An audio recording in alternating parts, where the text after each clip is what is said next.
Hello everyone, स्वागत है आप लोग के अपने YouTube channel Newton coaching centre में। तो आज की इस वीडियो में हम लोग कार्बनिक रसायन ऑर्गेनिक केमिस्ट्री के जैव अणु बायोमोलिक्यूल्स चैप्टर को पढ़ने वाले हैं और इस चैप्टर के हम लोग ऑब्जेक्टिव क्वेश्चन को करेंगे। इससे जो लास्ट वीडियो था तो लास्ट वीडियो में हम लोग पॉलीमर चैप्टर का ऑब्जेक्टिव किए हुए थे, जो वीवीआई ऑब्जेक्टिव थे उसके। तो आज हम लोग जो इस वीडियो में है कार्बनिक रसायन के, इसमें हम लोग जैव अणु बायोमोलिक्यूल्स चैप्टर के वीवीआई ऑब्जेक्टिव क्वेश्चन को करने वाले हैं। तो वीडियो में अंत तक बने रहिए और वीडियो का मजे लीजिए। तो चलिए अगले शुरू करते हैं हम लोग बायोमोलिक्यूल्स के। तो यहाँ पे हमारा फर्स्ट चैप्टर है आरएनए तथा डीएनए का कायरल अणु है, इसकी कायरलता का कारण क्या है। आरएनए तथा डीएनए कायरल अणु है, इसकी कायरलता का कारण क्या है। तो यहाँ पर जो इसके ऑप्शन है, ऑप्शन में है डी शुगर अवयव, बी में है एल शुगर अवयव और सी में है कायरल भस्म इकाई और डी में है कायरल फास्फेट ईस्टर इकाई। तो इसमें जो इसकी कायरलता का कारण होता है वो होता है ऑप्शन ए डी शुगर अवयव जो है आरएनए तथा डीएनए कायरल अणु होने के लिए इसकी कायरलता का कारण होता है डी शुगर अवयव। अब अगले क्वेश्चन पे आते हैं, दूसरे नंबर क्वेश्चन पे। तो दूसरा नंबर क्वेश्चन है इनमें से किसकी कमी के कारण रतौंधी होता है। तो यहाँ पे देखेंगे ऑप्शन ए में है विटामिन B12, बी में है विटामिन ए, सी में है विटामिन सी और डी में है विटामिन ई। तो जो रतौंधी का कारण होता है वो होता है विटामिन ए। विटामिन ए के कारण हमारे आँख में जो है वो रतौंधी हो जाता है। तो विटामिन ए जो है जो रतौंधी का कारण बनता है। तो क्वेश्चन नंबर 2 का ऑप्शन नंबर बी हमारा सही आंसर हो जाएगा। अब अगले क्वेश्चन पे आते हैं तीसरे नंबर पे। तो तीसरा नंबर क्वेश्चन है निम्नलिखित में कौन सा पिरीमिडियन भस्म जो आरएनए में उपस्थित रहता है किंतु डीएनए में नहीं रहता है। तो यहाँ पे देखेंगे ए ऑप्शन नंबर ए में है ग्वानिन, बी में है थाइमिन, सी में है एडेनिन और डी में है यूरेसिल। तो यूरेसिल एक ऐसा क्षार है जिसको हम लोग नाइट्रोजनी क्षार भी बोलते हैं। तो डीएनए एक ऐसा क्षार है, सॉरी डीएनए में जो होता है ये यूरेसिल एक ऐसा क्षार है जो डीएनए में नहीं पाया जाता है। जो यूरेसिल है ये आरएनए में पाए जाने वाला नाइट्रोजनी क्षार है। तो यहाँ पे पूछा गया है कि किंतु डीएनए में नहीं है, तो डीएनए में यूरेसिल जो है वो नहीं पाया जाता है। अब चलिए अब अगले नंबर क्वेश्चन पे आते हैं, क्वेश्चन नंबर 4 में। तो क्वेश्चन नंबर 4 जो है वह कह रहा है निम्नलिखित में कौन सर्वाधिक मीठी शर्करा है। जैसे ऑप्शन नंबर ए में है सुक्रोज, बी में है फ्रक्टोज, सी में है माल्टोज और डी में है लैक्टोज। तो जो सर्वाधिक मीठी शर्करा होती है वो होता है फ्रक्टोज। क्वेश्चन नंबर 4 का ऑप्शन नंबर बी हमारा सही आंसर हो जाएगा। फ्रक्टोज जो है वो सबसे मीठी शर्करा होती है। अब अगले नंबर क्वेश्चन पे आते हैं, क्वेश्चन नंबर 5 पे। क्वेश्चन नंबर 5 में निम्नलिखित में कौन वसा में व्हील या विटामिन है। तो यहाँ पे ऑप्शन ए में है विटामिन B12, बी में है विटामिन B6 और सी में है विटामिन सी और डी में है विटामिन के। तो यहाँ पे पूछा गया है वसा में व्हील या विटामिन, वसा में व्हील या विटामिन। तो वसा में जो व्हील या विटामिन होते हैं वो होते हैं vitamin A, vitamin D, vitamin E और विटामिन के। जो है ये वसा में व्हील या विटामिन है। विटामिन ए हो गया, विटामिन डी हो गया, विटामिन ई हो गया और विटामिन के है जो ये वसा में व्हील या विटामिन होते हैं। तो यहाँ पे ऑप्शन नंबर डी सही हो जाएगा, विटामिन के जो वसा में व्हील या विटामिन है। तो क्वेश्चन नंबर 5 का ऑप्शन नंबर डी हमारा राइट आंसर हो जाएगा। तो चलिए अब चलते हैं अगले क्वेश्चन की ओर। तो अगला क्वेश्चन ये रहा है हमारा क्वेश्चन नंबर 6। क्वेश्चन नंबर 6 में प्रोटीन तथा पेप्टाइड में उपस्थित लिंकेज है। तो यहाँ पे हम लोग इसके ऑप्शन को देखेंगे। तो यहाँ पे ऑप्शन नंबर ए में है बॉन्ड सी बॉन्ड और डबल बॉन्ड ओ, बी में है bond C double bond O single bond O फिर सिंगल बॉन्ड, फिर सी है डबल बॉन्ड ओ और फिर सिंगल बॉन्ड और सी में है बॉन्ड NH बॉन्ड और डी में है बॉन्ड सी डबल बॉन्ड और बॉन्ड NH बॉन्ड।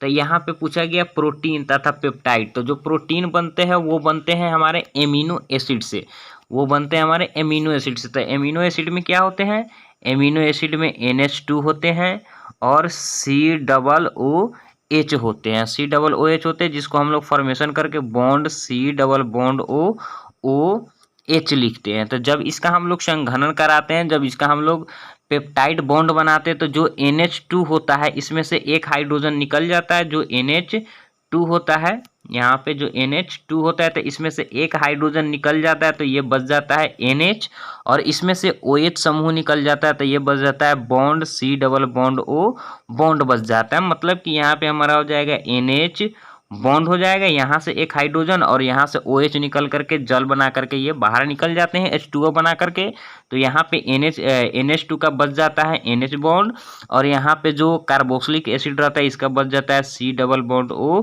बॉन्ड ये बच जाता है। तो ये प्रोटीन तथा पेप्टाइड में उपस्थित लिंकेज होता है जो इसको जोड़ करके रखता है।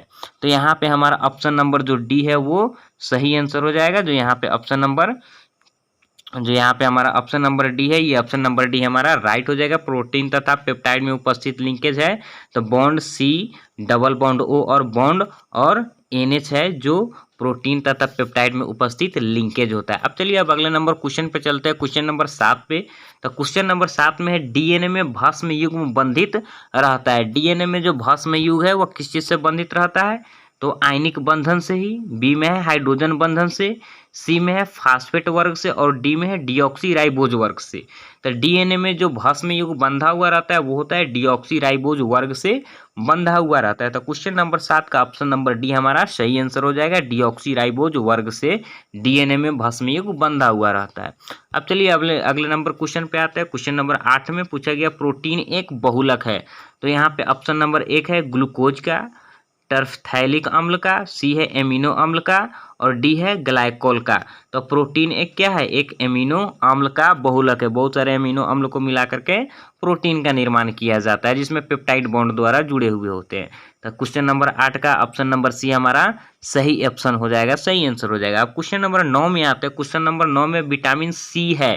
यहाँ पे ऑप्शन ए में देखेंगे सिट्रिक अम्ल, बी में है लैक्टिक अम्ल, सी में है एस्कॉर्बिक अम्ल और डी में है पैरासीटामोल। तो विटामिन सी को हम लोग एस्कॉर्बिक अम्ल बोलते हैं। यहाँ पे ऑप्शन नंबर सी हमारा सही आंसर हो जाएगा।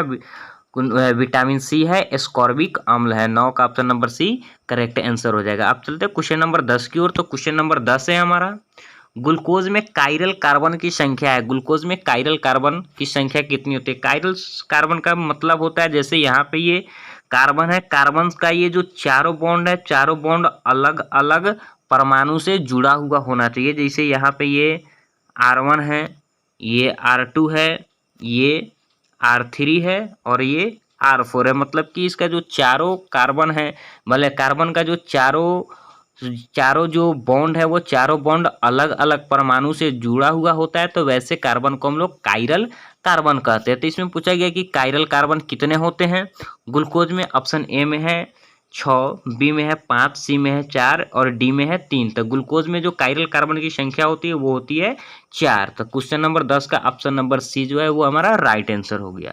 अब अगले आते हैं क्वेश्चन नंबर 11 पे। क्वेश्चन नंबर 11 में पूछा जा रहा है एंजाइम क्या है। तो यहाँ पे ऑप्शन में देखेंगे एंजाइम कार्बोहाइड्रेट है, लिपिड है, प्रोटीन है या उपयुक्त कोई भी नहीं। तो एंजाइम जो है वह एक प्रोटीन है। एंजाइम क्या है? एक प्रोटीन है। जो एंजाइम का कार्य होता है जैविक क्रियाओं को उत्प्रेरित करना है। एंजाइम का काम क्या है? हमारे शरीर के अंदर जो जैविक क्रियाएं होती है उसको उत्प्रेरित करने का काम करता है, जो प्रोटीन से प्राप्त होते हैं एंजाइम। अब अगले नंबर क्वेश्चन पे आते हैं, क्वेश्चन नंबर 12 में। तो क्वेश्चन नंबर 12 में मानव शरीर नहीं उत्पन्न करता है। मानव शरीर नहीं उत्पन्न करता है मतलब कि उसको संश्लेषित नहीं करता है उसमें, मानव शरीर में। तो ऑप्शन नंबर ए है एंजाइम, बी है DNA, सी है विटामिन और डी है हार्मोन्स। तो मानव शरीर नहीं उत्पन्न करता है वो है विटामिन। विटामिन जो है मानव शरीर उत्पन्न नहीं करता है, मानव शरीर संश्लेषित नहीं करता है विटामिन।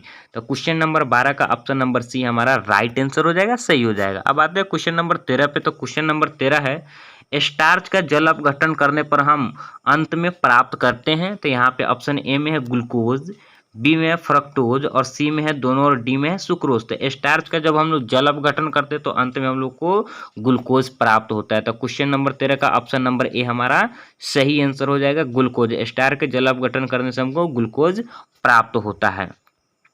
और स्टार्च से जो हम लोग ग्लूकोज बनाते थे, स्टार्च से ग्लूकोज बनाने की जो विधि है इसको हम लोग औद्योगिक विधि भी बोलते हैं, जो स्टार्च से ग्लूकोज हम लोग को मिलता है। अब आते हैं अगले क्वेश्चन पे, क्वेश्चन नंबर 14 पे। तो क्वेश्चन नंबर 14 में सबसे सामान्य डाइसेकेराइड का अनुसूत्र है C12H22O11, बी में है C10H18O9, सी में है C10, H20, O11, डी में है C18, H32 और O11। तो जो सबसे सामान्य डाइसेकेराइड होता है, डाइसेकेराइड का मतलब है जिसमें जल अपघटन करने पर 2 मोनोसेकेराइड देते हैं, उसको हम लोग क्या बोलते हैं, डाइसेकेराइड बोलते हैं। तो C12, H22, O11 जो चीनी है यह सबसे सामान्य डाइसेकेराइड है, C12, H22, O11 जिसको हम लोग चीनी बोलते हैं। तो क्वेश्चन नंबर 14 का ऑप्शन नंबर ए हमारा राइट आंसर हो जाएगा। बात है क्वेश्चन नंबर 15 पे।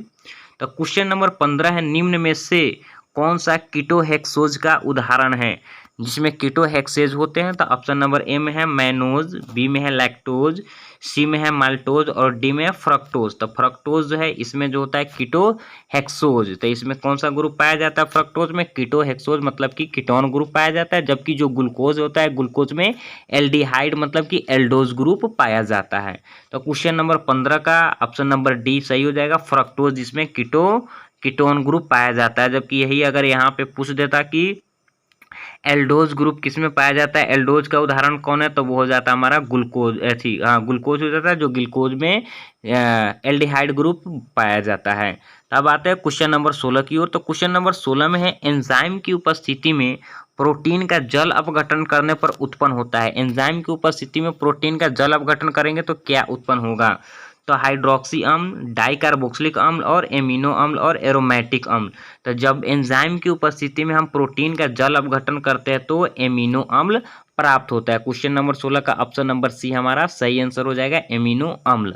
अब अगले क्वेश्चन पे आते हैं क्वेश्चन नंबर 17 में। तो क्वेश्चन नंबर 17 है, वह विटामिन जो जल में विलीय नहीं है, वह विटामिन जो जल में विलीय नहीं है मतलब कि वसा में विलीय है।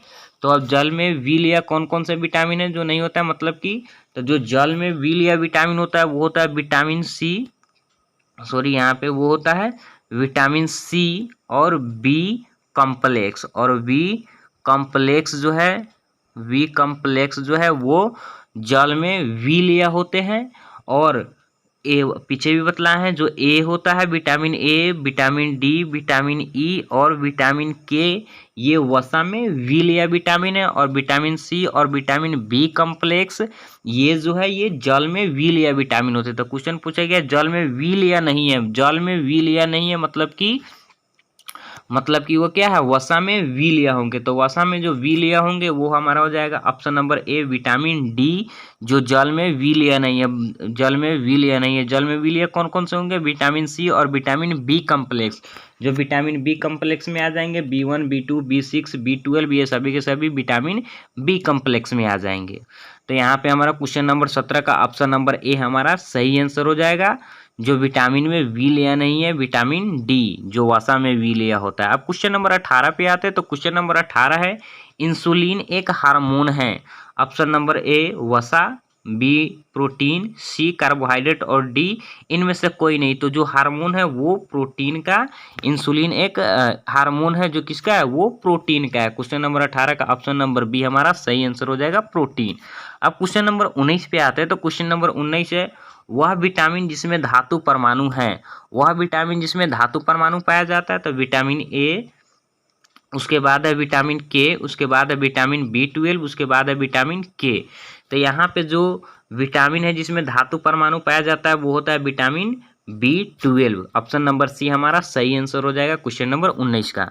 उसके बाद आते हैं क्वेश्चन नंबर 20 पे। तो क्वेश्चन नंबर 20 में विटामिन B1 का रासायनिक नाम क्या है, विटामिन B1 का रासायनिक नाम क्या है। तो ऑप्शन नंबर ए में एस्कोर्निक अम्ल, ऑप्शन नंबर बी में है रिबोफ्लाविन, ऑप्शन नंबर सी में है पायरिडॉक्सिन और ऑप्शन नंबर डी में है थियामीन। तो विटामिन B1 का जो रासायनिक नाम होता है वो होता है थियामीन, जो विटामिन B1 का रासायनिक नाम है। तो आज के लिए इस वीडियो में इतना ही।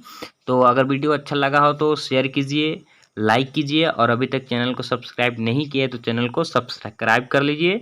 तो फिर मिलते हैं दूसरे वीडियो में।